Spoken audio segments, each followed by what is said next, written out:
তারপরে আমি আমার একটি ছোট্ট কবিতা আমারই লেখা, যেটি আগে কিরকম আমরা এই কৃষ্ণপুরের উত্তর কেমন লিখেছি তার একটি সহজ সরল বর্ণনা কবিতার মাধ্যমে দেবার চেষ্টা করি। তাই জন্যে কবিতার নাম রথের মেলা। রথের মেলা, রথের মেলা করছে বনে ছেলে মেলা, অবাক চোখে তাকিয়ে থাকা রথবাহারি রথের মেলা। ভাবসায় বল তুলত আওয়াজ, সারা শহর গুরু গুরু গুরু গুরু, অবোধ হলো রথের মেলা হলো শুরু। মাধবগঞ্জ কৃষ্ণগঞ্জ দুই পাড়ার সেই ঝগড়া রঙ্গ, সঙ্গে অনুষঙ্গ বাজনা বাদ্যি খোল করতাল, রথবাহারি আলোর মশাল, আলো মালা তীব্র বিশাল, চৌধরাতে মদন গোপাল, রাসবিহারী বংশীধারী, মঞ্জু মধু কৃষ্ণ রাম, ফুলের সাথে আলোর মাঝে রথযাত্রায় মদন গোপাল।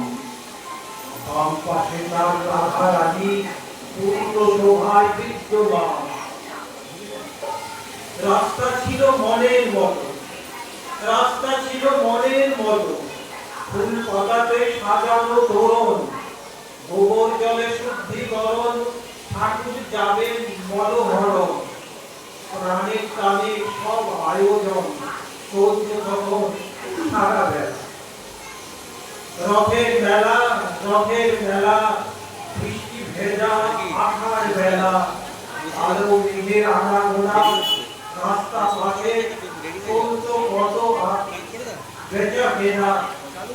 হাতি ছিল, ঘোড়া ছিল, ষাঁড় ছিল, টেক্কা দেবার বাহার ছিল, মজার মজার মুখরোচক ব্যঙ্গ ছিল।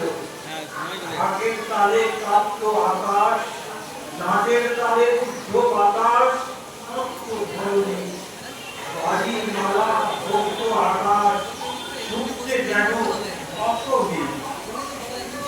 রথের মেলা, রথের মেলা, আমরা তখন ছেলেবেলা। ভোরের বেলা দুই পাড়াতে চলত রথের রেশারেশি। রথের মেলা, রথের মেলা, আমার তখন ছেলেবেলা। ভোরের বেলা দুই পাড়াতে চলত রথের রেশারেশি। কার দেবতা হারছে কোথায়, কার ঠাকুরের জলুস বেশি। চোখের মাঝে রসিক ঠাকুর, রাধারে পন চুপি চুপি, গঞ্জ ভিন্ন গান অন্য, আমরা সবাই একই।